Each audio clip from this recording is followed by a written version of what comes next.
You ready? Yeah, go on. Matty, Okay, tell us so who's going to win. right, who's going to win? Right, okay. In the women's, April Dardis in the 57s, May Frawley in the 64s, Mary Egan 73s, Jade Hoare in the 82s, Gail McCombsky the Masters, and Ayshea Ullah with the Opens. Now that's controversy right there. You clip that now, Mark, and you post that up for everyone to argue about.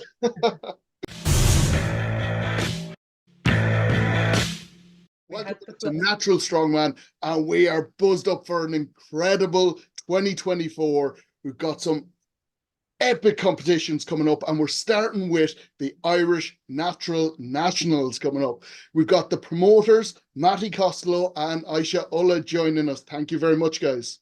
You're welcome, Mark. What happened there a while ago, Mark? We just did a practice of this, this podcast. For anyone listening, Mark made us do a half-hour podcast, and he wasn't recording it. And it was really good. And now we're doing it all over again. Yeah. So if this one's busy people, we don't have time for this. If this one's shit, you're saying it's my fault. Is that absolutely? Yeah. All our artistic content's gone now. Raw. Yeah, we go through the very basics now and just boring. Yeah. Okay, so nationals are coming up. We've got about 3-4 weeks left. How's it all shaping up? Yeah, all good. I mean, like, we've had our athlete list in there for a good while. T-shirts are ordered, all the kind of basics are ready to go. Now we've had, it was 106 entries to start, which is the biggest we've ever had, and I think the biggest in Ireland as far as competition goes, numbers for like a single competition. I could be wrong on that, someone might correct me, but I do think it's the biggest. There's about 10 out, I think, in the last week or so. They kind of all came in at nearly once. I was like, what's going on here? But that's normal when you get, like, it's normal to have a competition for 40, 50 people and to lose 3 or 4. So you get up over 100, it should be normal to lose around 10 or so. But we should still have over 90 athletes over the 2 days, which is huge. So I'm very excited for it. There's some people coming back that haven't been doing it for a few years. Some new heads that are, really exciting athletes that are coming into it. Current champs taking a step back for the year, like Kyle Scott, because he's qualified for everything already. So yeah, it's shaping up to be a really good one. I'm personally really excited about it. And when you look at the numbers that come in, do I want to ask what's going on? Our dog just farted really loud and looked up at us. Your dog is hotboxing you there. I love it. Oh my God. Go away, you young. Keep going. Keep going. Yeah. Can you breathe? Are you okay? Yeah. For the minute. So, with the numbers that you were getting from last year compared to this year, obviously there's been a huge increase in the interest in the natural side of things. You must be really excited about how many new people that you might not have even seen at competitions before have entered this year. Yeah. Like, I know, like, I just think Natural Strongman is far more attractive than the untested side of things for a lot of people. They want an even playing field. It also, like, they have somewhere that they can qualify to, where they can look at people and go, I can hang with these people. You know what I mean? It's not like some of them might look at OSG, look at the top 10, it's like these super freaks in every category. It's like, how can I hang with this? Yeah. So I think that the tested side of it, which gives an even playing field, is just far more attractive for them. And again, like we mentioned earlier in the previous podcast we tried to record, there's people coming from other sports, like you were saying as well. And I think they'll naturally just attract to the natural side of things. And you will have a bit of crossover where athletes are doing both. Tested athletes doing non-tested competitions, and that's absolutely fine. That's great. But I think it's exciting. It is though. Like the number, we had 70 odd entries last year. We have over 100 this year. What's next year going to bring? Like it's only going to get bigger and bigger, and there's more work going into the media with the live stream and yourself and all that. That's going to attract more people too. And like that, Mark, it's not just the INSF. You've seen the numbers in England this year. Scotland's up massively, and now we've got, like, for Worlds as an American qualifier, an Australian qualifier. This is all humongous. Yeah, I think that's the one thing to look at is how we had this, had this idea, we had this vision 5-6 years ago, and like I've often said as well, it was a lot of why I was involved with wanting the natural is because I'd always lifted and tested powerlifting feds, and then I fell in love with strongman, and that option wasn't there for me. And like I said before, for a period of about 18 months, I toyed with, do I jump onto gear? Do I start taking peds? Because to be able to hang in the opens, the way I could see the weights going, that was probably going to be the only way I was going to be able to continue on an international level and to be podiuming. So that route, and it just wasn't for me, but I had that inner turmoil for that long, and it was always a case of kind of going, well, if I'm going through this, other people are obviously going through this, and why should they have to make that decision? And we were saying before about people coming from like different sports, but now to see how it's actually grown, it's grown here. We've gone from having like a vision and 15, 20 people to 106 this year.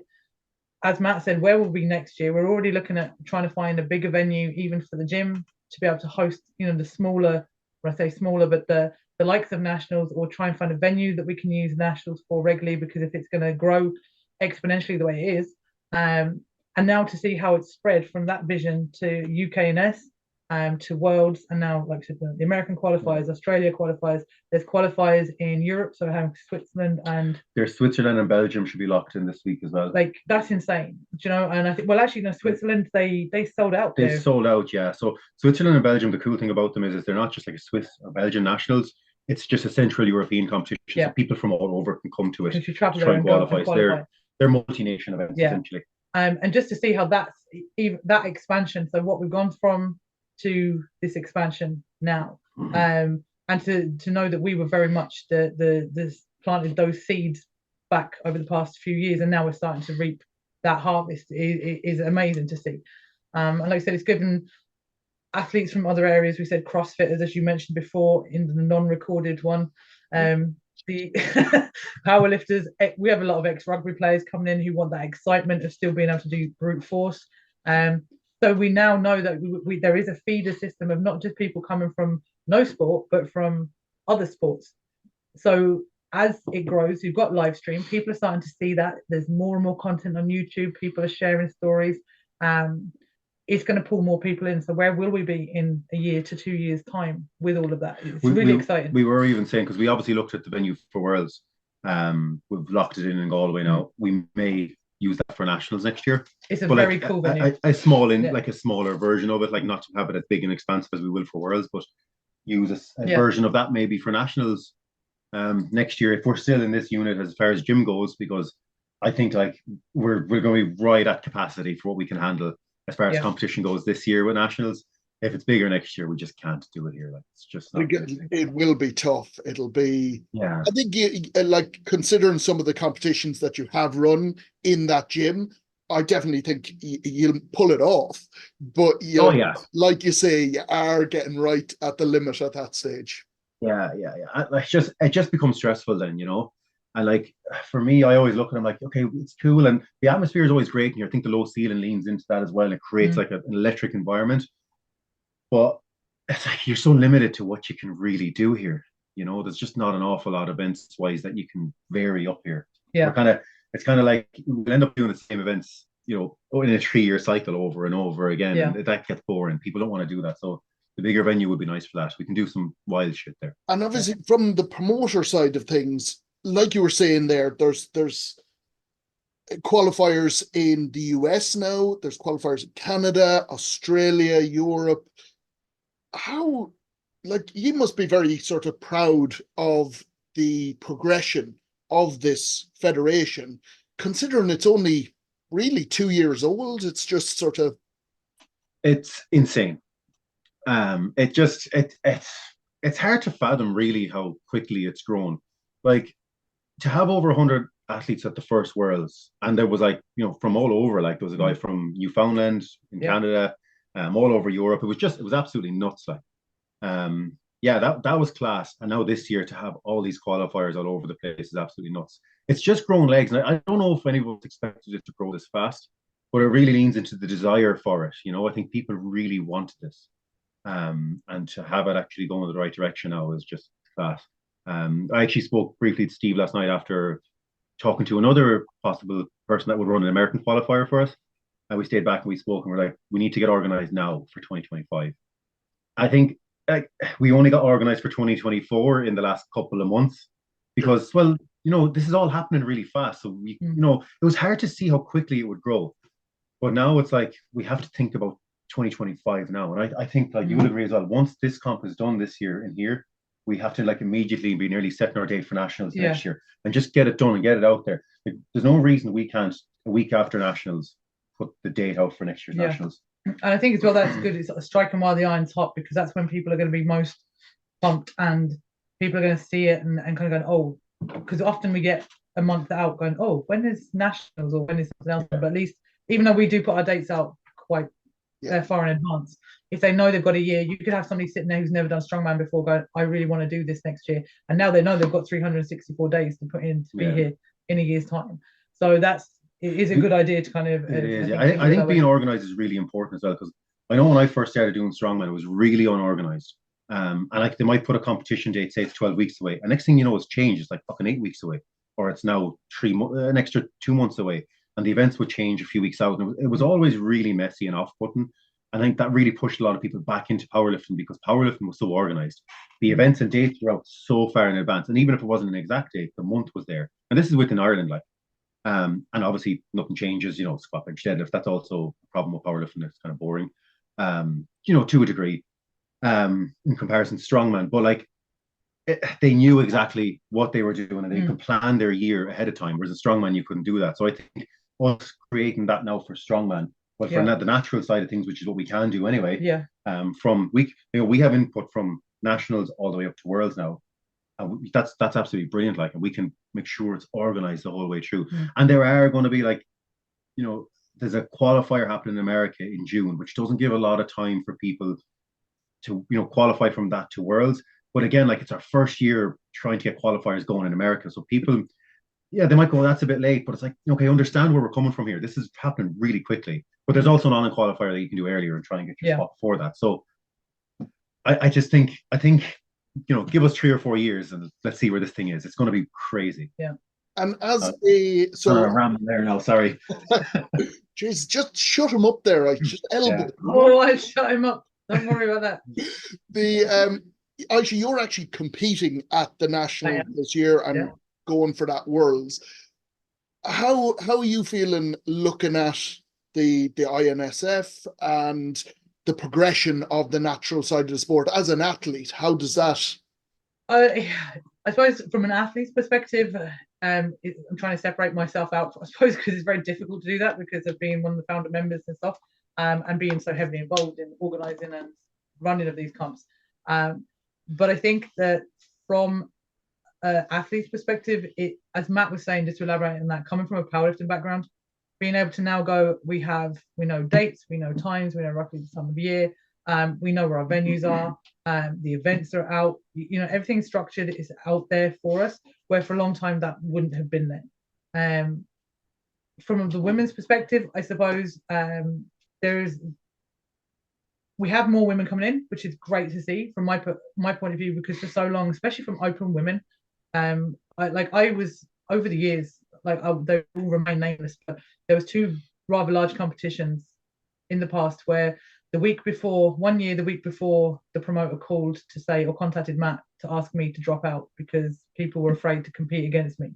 And then the following year, the night before, I was contacted again going, would you mind pulling out the competition? And I didn't, because I wouldn't. But, you know, that conception of people being able to contact promoters, I think what we're doing and what we have as an athlete is it's all above board. You can see it's very, very clear. If you haven't signed up and you haven't paid in by this time, you're not in it. You don't get a little buy a week beforehand to come and jump into the competition. So everyone knows once that athlete list goes out, that's the athletes who are going to be competing. You know that your events, okay, there might be a little tweak or subject to change, but that's what you're going to get. We're not, as promoters, I'm not going to get a call, or another athlete's not going to get a call and be told, you know, maybe you want to reconsider competing or not because the rest of the group are not happy with you being there. I think there's a professionalism that's been brought to the sport. And from my perspective as an athlete, I'm so happy, because when I started off, had I been of a weaker disposition, I might have been very, very put off by continuing to compete in the sport because of that shit that was going on. but now it isn't, and we try to treat everyone with respect, and give everyone that clear playing field from like we said, the arrangement of the competition, who's going to be in your comp, direct lines of communication, and now, like I said, we have the tested side of things coming in as well. So yeah, it's fantastic, and to see it grow is just really, really good. Do you ever think, like, I wish this was here 5 years ago? So you had more time with it as well, Absolutely. like before you got really injured and Yeah, tore up your hamstring. And not that you're still wild strong, like you're still crazy strong. Sure, but like it's just yeah. But would you think that Jesus would be class now to get a run at more time in it? I think I actually looking at where it's going. Yeah, I think I mentioned this before, how if I like I came into it, my first strongman comp was back in 2016. I think that's the first qualifier that was run. So 2016 was my first proper like national Ireland strongest 15 woman. was the first ever competition, wasn't it? No, the charity one. Yeah, 2015. But 2015. You relax, Mark. I'll take over the podcast. Yeah, no problem. I'll go for a cup of tea. Yeah. Well, you couldn't press record. You had one job earlier, and you didn't. I didn't press record here, guys. I just. Good luck. Anyway, but yeah, I kind of do. I look back and go, if I'd had this 5 years ago, God damn, where would it be? If this was now, where would it be now? Yeah, where would it be now? That's if you started 5 years ago. Yeah, if this is where this was 5 years ago, where would it be now? Because I honest to God think that give this 5 years, and it's going to be massive. And we're massive now, but I think it's going to be up there with the very famous international shows that do be on.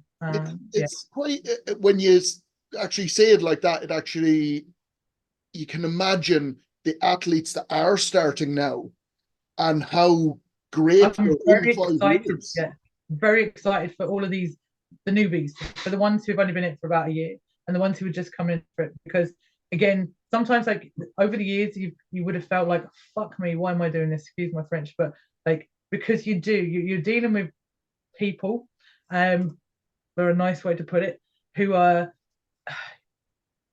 don't have the same vision or the same want for this sport, and which is for it to be as open and even as we can make it across the board, not just from tested, but clarity as much as we can across the board, right? And fairness. And it's really, really, you said about, did you feel proud about it? And I think we really feel proud because we've laid those paving stones and that paving block for the likes of Kyle, who have come in now. He's come in at such a good time. Like what is he going to have in 5 years' time? And he's not going to have to have gone through the shit. He hasn't had to have gone through the shit that we've gone through in competing over the years, and in fields and bog and rain. So it's class, and it's very, very good. It's very exciting to see how they're going to make the benefit of it over the years. And now going back to nationals, so it's over 2 days. The first day is the women's weight category. So you've got and junior men. And the junior men, sorry. And 70 men. I need to get my facts right. And that's on the 3rd of February. Yeah. For looking at the lineup there, I know, Ayshea, you always come out straight with names that you think are going to win. So who do you think is going to win? I'm not going to do it this time either. Anyway, you're a pair of assholes. I'm just going to put that on. Give us the diplomatic answer again. The diplomatic answer again is no. So basically, this has always been my stance on it. Is we have those names that have been competing for the past couple of years, have competed in good high-profile competitions. We know they're savages. So we're looking at the likes of Mary Egan, who's gone up to 73s, and she's our own. So we're always going to say she's going to smash it. She's coming up from 64. She did 73s last year, but she's going to do 73s again this year, just for this comp. So I think she's going to be like one of the strongest ones in there. We have in the under 57s, April Dardis, I think Claire O'Hagan, very new. April has come on leaps and bounds. She really has over the past year or so. So it'd be very interesting, but I do think that she'll take the 57s. You have May Frawley's up in the 64s. Neve, Sheila Nocton, like we coached Neve as well. Neve again coming on leaps and bounds in the past year. Sheila won last year. Sheila's quite a unit. So there's going to be an interesting battle there. Sharon and Jade in the 82s. So again, bat for bat, they've both got strengths and weaknesses, and Sharon's coming back like she tore the hamstring there at Worlds. No, what'd she do at UK's? Yeah, got through Worlds, but back in it again. So you have all these names. You've Gail in the Masters, myself, Danielle Groom is actually coming back, Kayla. So that's going to be really good for the Opens now. We've had a couple of dropouts in the Opens, unfortunately, but it's going to be a good mixed comp here now up in the Opens. But my diplomatic answer is you cannot turn around and just call this. It's strongman. Anything can happen. It really can. No, it can. You look at me. I might be wrong, but I can still try. Anyway, you'll have your chance in a minute. But I always say, you don't know. There's so many new people in there, who we don't know about, who could have been training away for the past 2 years, have come from, I don't know, Olympic weightlifting and rugby, and they're conditioned and they're strong as feck. And the next thing, they come out and smash the shit out of stuff. They might not have comp experience. Sometimes that's the winning goal, is your comp experience and how you can hold yourself during those 5 events, especially as they're going to be fast paced. But sometimes you can't just turn around and go, these are my winners. Matt will say, if I was a betting man, and he's going to do that in a minute. But I'll give the fun answer. You ready? Yeah, go on. Matty, tell us who's going to win. Right, who's going to win? Right, okay. In the women's, April Dardis in the 57s, May Frawley in the 64s, Mary Egan 73s, Jade Hoare in the 82s, Gail McCombsky the Masters, and Ayshea Ullah with the Opens. Now that's controversy right there. You clip that now, Mark, and you post that up for everyone to argue about. And looking at the men's side of things, how's that shaping up? So as we said earlier, the men's is nearly all new in the under 70s. So I don't know. Steve Kyle is the only one I actually recognise from that list that I coach. So Ash will say Steve, right? No pressure, Steve. No pressure, Steve. Juniors, Darragh O'Brien. I never mentioned the Masters earlier in the one Mark didn't record. Masters, Aidan Kennedy's on that list, and if Aidan is healthy and fit, I know he had a surgery a while back, so he wasn't 100% sure. I'd say, Aidan. Yeah, I think so. It'd be hard to bet against him. Under 80s, you'd have to say Liam McConville, but with 14 guys in that category, if one person makes a mistake and someone jumps, you land mid-pack and everyone jumps ahead of you that you're tight with, it could be game over. It's such a tight category. But again, people will be up and down. So, but again, you'd have to bet on Liam McConville. He's very, very good. Under 90s, I would say, again, hard one to call, but Liam Shields, I'd give it to him again. 105s, Dark Horse is who I'd be giving it to, and some might say I'm biased because I coach him, but Charlie McGarry, he's come on incredibly well. He moves really well. Yeah. He attacks everything. I think he's not going to win the deadlift because it's he's against 2 guys that are going to pull in the 300 range in Chris Harrison and Miles Hutchinson. But where he lacks there, he will totally make up for in the moving events. He could very well win the farmers, the yoke and load, and the bag to shoulder. He's very good and efficient at them, and he's quite good at the overhead as well. So I'm tipping Charlie to do it, giving him the nod, and then in the Opens, Rory O'Hagan. Yeah. But again, Jer's going to be hot on his heels all day long, and if Rory makes one mistake, Jer's going to capitalize on that. Yeah, but I think as we've seen before, and if Jer can keep his blinkers on, he'll be fine. Yeah. If Jer's too busy looking sideways at what Rory's doing, he'll give it away. He'll fuck it. Yeah, he did that at Worlds as well. No, I think the last comp he did, he actually kept his eyes. Yeah. Yeah, we had that conversation. The thing is, though, Rory doesn't seem to make mistakes. So yeah. Sorry, Jer. The third and the fourth, it is going to be live streamed.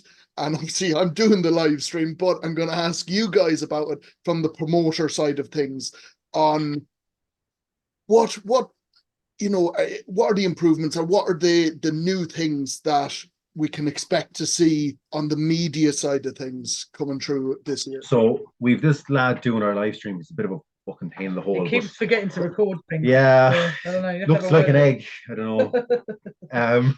Yeah. Anyway, Mark, yourself, you're doing the live stream. So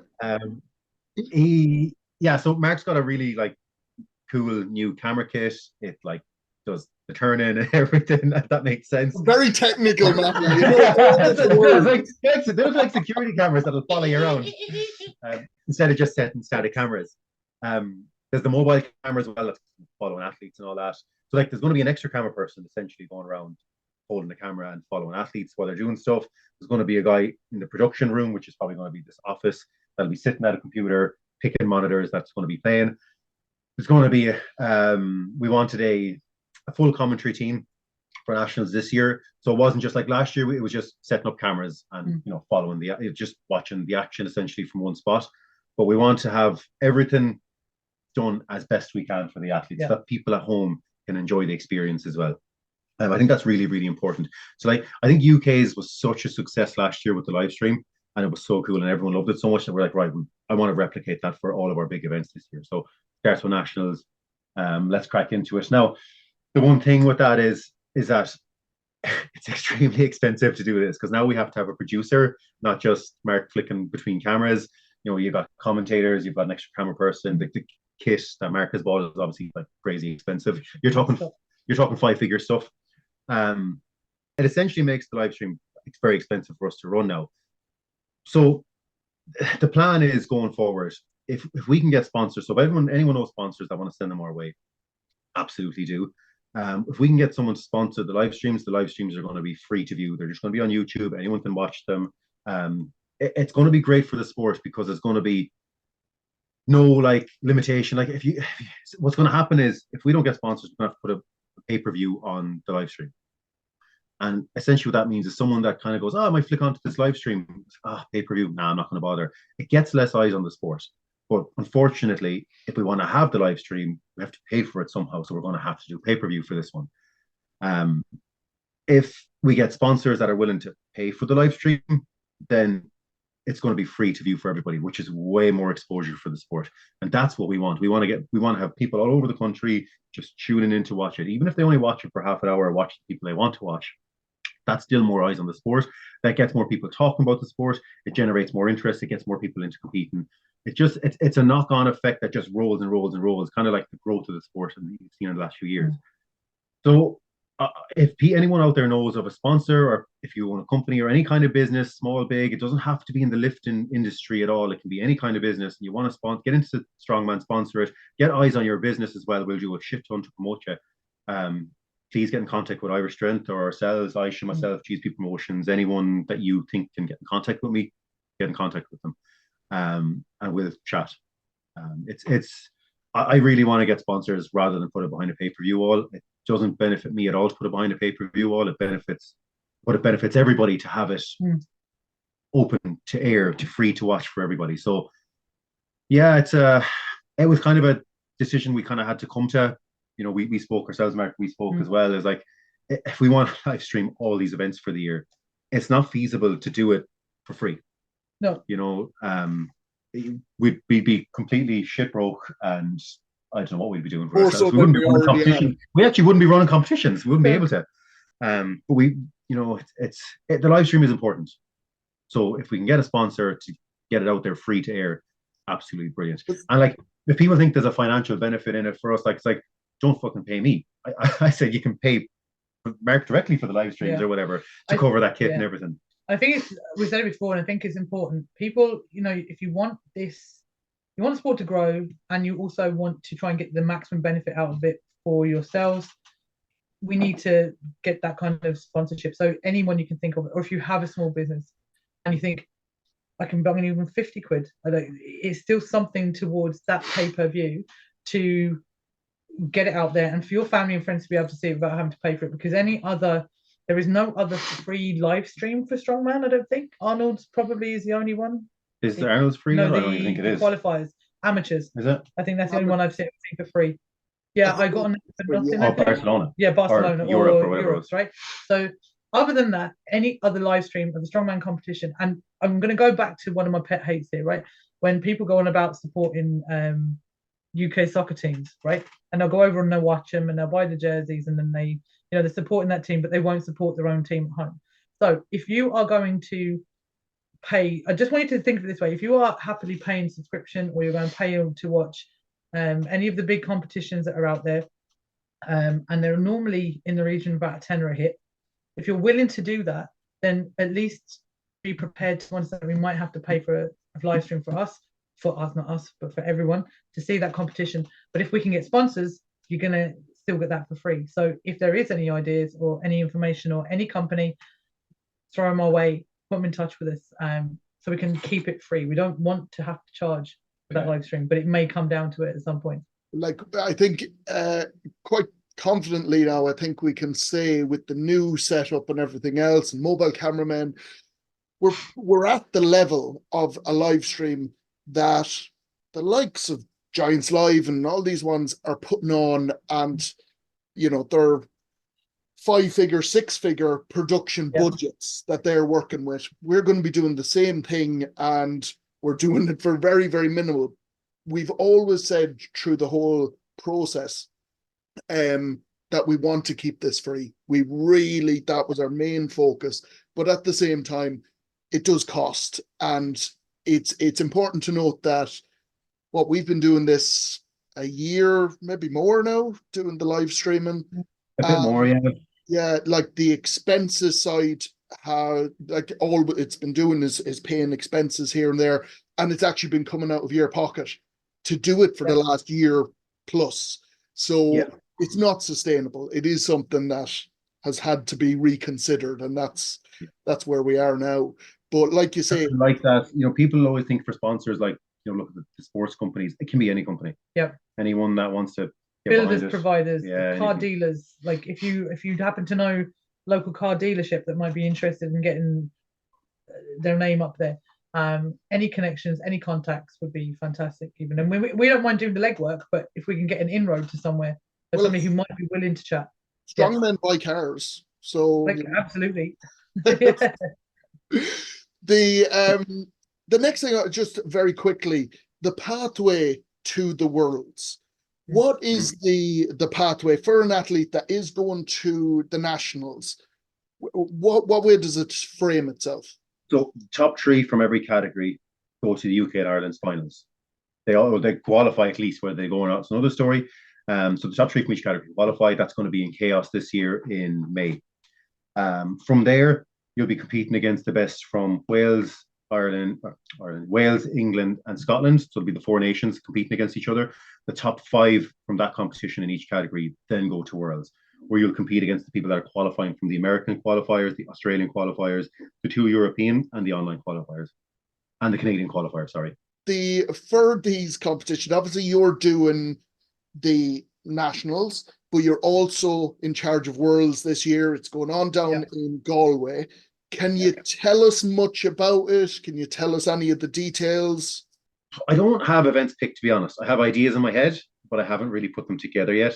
It's going to be in the Kingfisher in Galway, 24th, 25th of August. So something really cool that we've got sorted. So one of the sticking points with Galway is like accommodation can be quite hard to get. And we heard that from a few people when it came to UK's last year. So what we've done is we've gotten a venue that's on the college campus. College closed at the end of August. That's why we moved Worlds forward from September to the end of August, because the college campus is closed.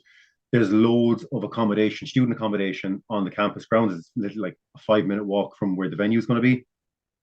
We've managed to talk to the people that run that and blocked off about, I don't know, maybe 100 apartments. We should be able to block off enough rooms and apartments for all the athletes so that they can then book that at a discounted rate and ensure that they have accommodation for Worlds. There'll be a deadline for when they have to have it booked up to. Like, obviously, we'll be taking into consideration that all the qualifiers end here. So they'll have these amount of weeks after the qualifiers to book them slots, essentially. They don't have to stay there. They can stay anywhere in Galway. But it's just a really convenient thing that it'll mean their travel cost is, massively reduced. They probably won't have to rent a car, because if you fly into Dublin or Shannon, you can get a bus directly into Galway City. Ayr Square is less than a 10-minute walk to the university, minutes, and then your accommodation from there is another 5 minutes maybe, and then you can just go back and forth for the competition. You weigh in Friday, you go to your apartment. It's just 5-minute walk back and forth. It's really, really easy.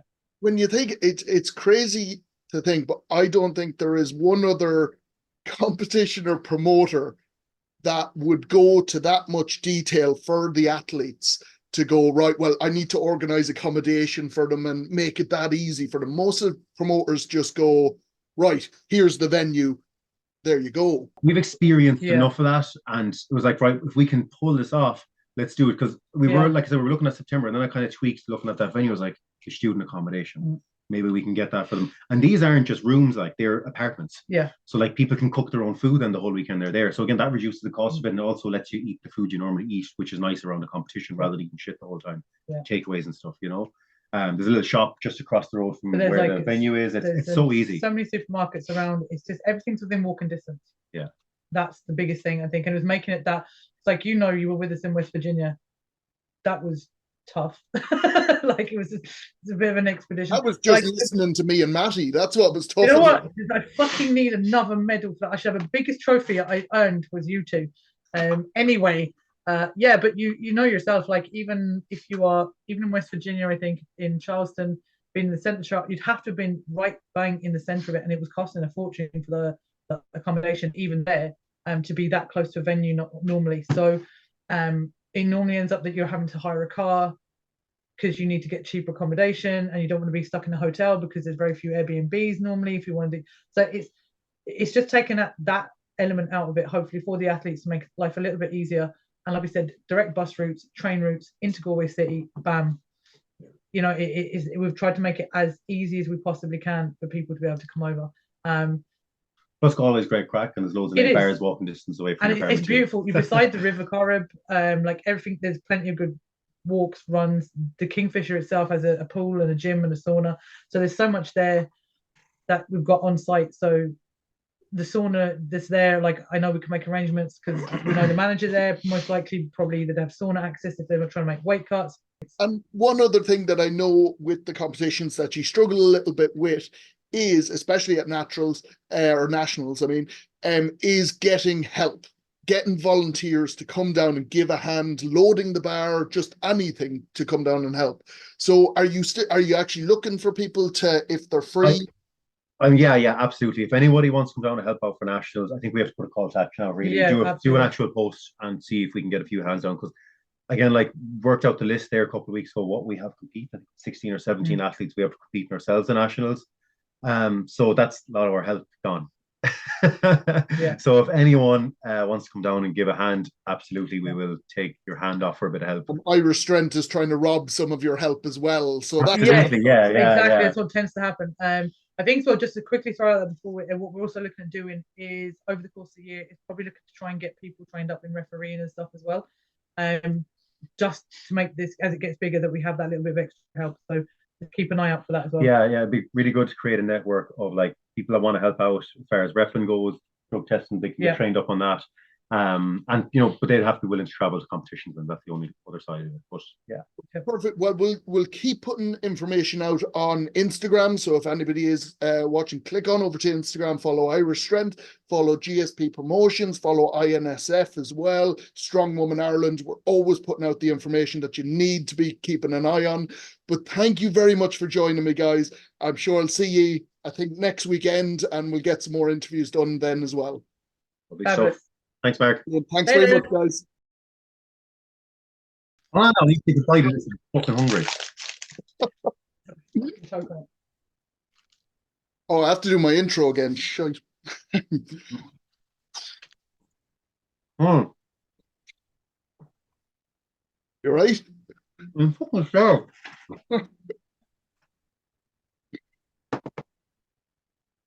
You see the issue now. Put that look, Jesus. You weren't here for the fucking 10 minutes beforehand. Fucking dickhead. Oh, why didn't you just press record, Mark? The stress levels are oof now because of this man.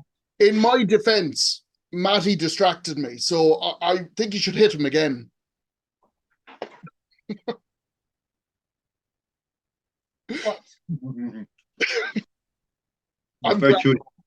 I'm glad I'm not there. I'd be getting knocked out, I think. Yeah. Right. We go. Okay. Don't fuck it up now. I'll try not to, yeah. Is it recording? I am. Fuck off. Welcome back to Natural Strong. Fuck, it's all falling apart now, fuck's sake.